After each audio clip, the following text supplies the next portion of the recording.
तो चलिए अब स्टार्ट करते हैं द ग्रेट इंडियन डेजर्ट, जिसे थार डेजर्ट भी कहा जाता है। तो आप लोगों को पता ही होगा कि थार डेजर्ट जो है या फिर द ग्रेट इंडियन डेजर्ट है, ये कहाँ एग्जिस्ट करता है। ये और मेजरली राजस्थान में, इंडिया में एग्जिस्ट करता है, ठीक है।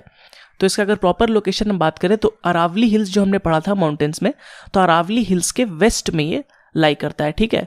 तो मैप में अगर देखें तो अरावली हिल्स को सबसे पहले ड्रॉ करते हैं, तो ये ऑलमोस्ट गुजरात से स्टार्ट होता है और ऑलमोस्ट न्यू दिल्ली तक चल जाता है, ठीक है।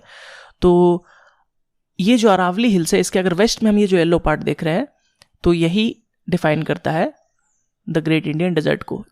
इसका कुछ पार्ट पाकिस्तान में भी है, पर मेजरली ये इंडिया में ही एग्जिस्ट करता है, ठीक है। तो ये तो हो गया लोकेशन। अब बात करते हैं कुछ फीचर्स की द ग्रेट इंडियन डेजर्ट की। तो यहाँ पे सबसे पहला फीचर तो रेनफॉल हो जाएगा कि कितना रेनफॉल होता है, किसके कारण ये डेजर्ट बना। तो यार रेनफॉल जो होता है वो काफ़ी कम होता है, 150 mm से भी कम जो इसका एनुअल रेनफॉल होता है एवरेज, ठीक है। तो अगर रेनफॉल कम होगा तो उससे क्या होगा, इसके कारण एरिड जो रीजन है, एरिड कंडीशंस क्रिएट होंगे और उसके कारण वेजिटेशन कम होगा और फाइनली सैंड ड्यून्स बन जाएंगे, ठीक है। तो अगर वहाँ पे आपको सिर्फ सेमी एरिड कंडीशन क्रिएट होंगे तो ऑब्वियसली वहाँ पे सैंडी डेजर्ट फॉर्म हो जाता है। तो वही होता है द ग्रेट इंडियन डेजर्ट, ठीक है।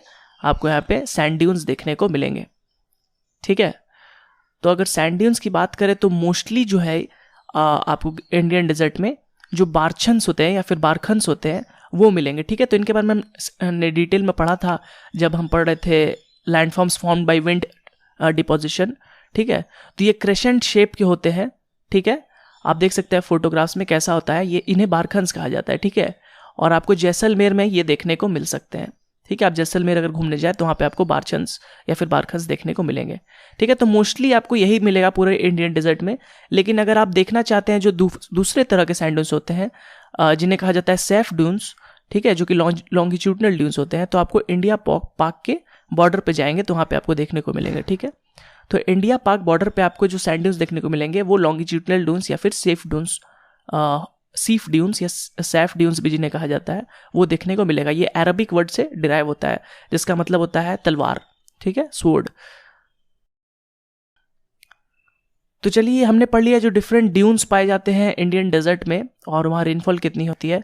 अब कुछ बात करते हैं नदियाँ की। तो यहाँ जो मेनली नदियाँ होती है वो आपको रेनी सीजन में ही आपको देखने को मिलेगा, जब बारिश होता है मानसून सीजन के वक्त, तो उसी समय आपको थोड़े मोड़े नदियाँ अपीयर, इधर उधर स्ट्रीम्स, नदियाँ नहीं कहें स्ट्रीम्स कहें तो वही बेहतर होगा, और ये फिर गायब हो जाते हैं जब से रेनी सीजन खत्म होता है। लेकिन एक परमानेंट रिवर है, पेरिनियल रिवर, जो कि है रिवर लूनी, ठीक है। तो लूनी एक ऐसा रिवर है जो कि आपको साल भर बहते दिख सकता है, ये थोड़ा बड़ा रिवर है, ठीक है। तो ये तो हो गया हमारा ग्रेट इंडियन डेजर्ट। अब आते हैं जो हमारा नेक्स्ट लैंडफॉर्म है जो कि है फिजिकल लैंडफॉर्म, जो कि है आइलैंड ग्रुप्स।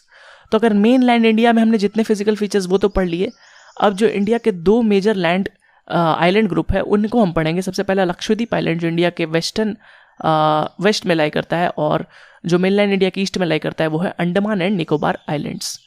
तो चलिए इन दो जो आइलैंड ग्रुप्स हैं इन्हें हम अच्छे से थोड़ा पढ़ लेते हैं, ठीक है। सबसे पहले स्टार्ट करते हैं लक्षद्वीप आइलैंड से। तो लक्षद्वीप आइलैंड है ये ग्रुप ऑफ कुछ छोटे छोटे आइलैंड से बना हुआ है, ठीक है। छोटे छोटे ढेर सारे आइलैंड्स हैं, उनके ग्रुप से बना हुआ है। तो ये जो आइलैंड्स होते हैं वो कोरल आइलैंड्स होते हैं, ठीक है, कोरल ओरिजिन इनका होता है। तो कोरल ओरिजिन मतलब क्या कि ये जो कोरल पॉलिप्स से बन के धीरे धीरे बनते ये अच्छे खासे बड़े आइलैंड बन गए हैं, ठीक है। अगर पॉलिटिकल कुछ फैक्ट्स की बात करें तो इसका कैपिटल जो है ये है कावरती, ठीक है, कावरती इसका कैपिटल है, और इसका एरिया बहुत ही कम है, 32 स्क्वायर किलोमीटर्स, ठीक है। ये सबसे छोटा जो यूनियन टेरिटरी इंडिया का वो भी ये लक्षद्वीप आइलैंड्स ही है, ठीक है। और इसका अगर जुडिशियल कैपिटल बात करें तो इतने छोटे जगह पे एक अलग से हाईकोर्ट देना सही नहीं है, तो इसका जो जुडिशियल कैपिटल यानी जो इसका हाईकोर्ट है वो है एर्नाकुलम हाईकोर्ट, जो कि केरला का हाईकोर्ट है, ठीक है। तो इसका जुडिशियल कैपिटल हो गया एर्नाकुलम, केरला, ठीक है। तो ये तो कुछ पॉलिटिकल फैक्ट्स हो गए लक्षद्वीप आइलैंड्स के बारे में। अब कुछ और ऐसे ही जोग्राफिकल फिजिकल एस्पेक्ट्स देख लेते हैं, ठीक है। तो यहाँ पे एक आइलैंड है जो कि है पिटी आइलैंड, वहाँ पे आपको एक बर्ड सेंचुरी देखने को मिलेगा, ठीक है। तो इक्वेटर के काफ़ी पास एग्जिस्ट करता है, तो यहाँ पे अच्छे खासे आपको फ्लोरा फौना देखने को मिलेंगे, अच्छे खासे जो जंगल है, छोटे छोटे आइलैंड्स पे जो पेड़ पौधे हैं वो अच्छा फ्लोरा फौना है, वहाँ पे अच्छे खासे बर्ड्स भी आते हैं, ठीक है, माइग्रेट करके। तो पिटी आइलैंड से एक अच्छा बर्ड सेंचुरी है। अब बात करें कि जो सेकंड आइलैंड ग्रुप है अंडमान एंड निकोबार आइलैंड की, ठीक है। तो अंडमान एंड निकोबार आइलैंड असल में दो आइलैंड ग्रुप से बना है, पहला अंडमान और दूसरा निकोबार, ठीक है। और अंडमान जो है वो नॉर्थ में लाई करता है, निकोबार साउथ में लाई करता है, ठीक है। और आपने जैसा मैप में देखा होगा इसमें तो जो आइलैंड्स हैं वो थोड़े बड़े हैं, ठीक है। और it has larger islands than Lakshadweep. इसके साथ साथ जो आइलैंड यहाँ पे नंबर है वो भी लक्षद्वीप से ज़्यादा है। लक्षद्वीप में कम नंबर ऑफ आइलैंड्स है, यहाँ पे ज़्यादा नंबर ऑफ आइलैंड्स है, ठीक है। और इसमें जो 2 ग्रुप ऑफ आइलैंड्स मैंने बताया, ये सबसे पहला अंडमान और जो दूसरा है वो है निकोबार, ठीक है। अंडमान नॉर्थ में लाई करता है, निकोबार साउथ में लाई करता है। और इन दोनों के बीच जो वाटर चैनल है उसे कहा जाता है 10 डिग्री चैनल। ऐसा क्यों? क्योंकि यहाँ से 10 डिग्री नॉर्थ लैटिट्यूड पास करता है, ठीक है। वो इसे ऑलमोस्ट बीच से डिवाइड करता है, इसलिए जो वाटर है उसे 10 डिग्री चैनल कहा जाता है, ठीक है। तो चलिए हम यहाँ देखते हैं मैप पे, जो ऊपर का नॉर्थ में आप देख रहे हैं ढेर सारे आइलैंड, ठीक है, जहाँ पे पोर्ट ब्लेयर स्थित है वो है अंडमान आइलैंड्स, और नीचे जो साउथ में है वो है निकोबार आइलैंड, ठीक है। अब इन दोनों के बीच में हम देख सकते हैं वाटर का अच्छा खासा गैप है, और ये जो गैप है ये आप देख सकते हैं 10 डिग्री जो नॉर्थ लैटिट्यूड है वो है, ठीक है। तो इसलिए इसका नाम पड़ा है 10 डिग्री चैनल, ठीक है। तो 10 डिग्री चैनल जो डिवाइड करता है अंडमान और निकोबार आइलैंड को, ये एक इंपॉर्टेंट क्वेश्चन है, आप याद रख सकते हैं, ठीक है। और इसका कैपिटल क्या है? पोर्ट ब्लेयर, जो कि अंडमान आइलैंड्स पे पाया जाता है, ठीक है।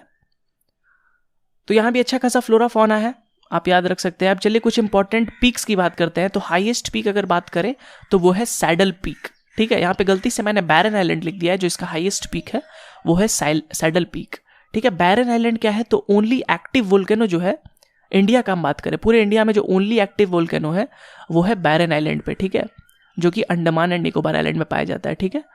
और जो हाईएस्ट पीक है वो इसका सैडल पीक है, ठीक है। ये दो आपको बिल्कुल ही याद रखना है, ठीक है। Only active volcano in India, पूरे इंडिया में सिर्फ एक ही जगह है, वो अंडमान निकोबार आइलैंड पे है, और वो है बैरन आइलैंड। और हाईएस्ट पीक ऑफ अंडमान क्या है? Saddle peak. तो इसी के साथ हमने जो बेसिक हैं वो आइलैंड ग्रुप्स और इंडियन डेजर्ट के बारे में वो पढ़ लिया है। आपको ज़्यादा नहीं है इंपॉर्टेंट, कुछ फैक्ट्स बस याद रखने हैं।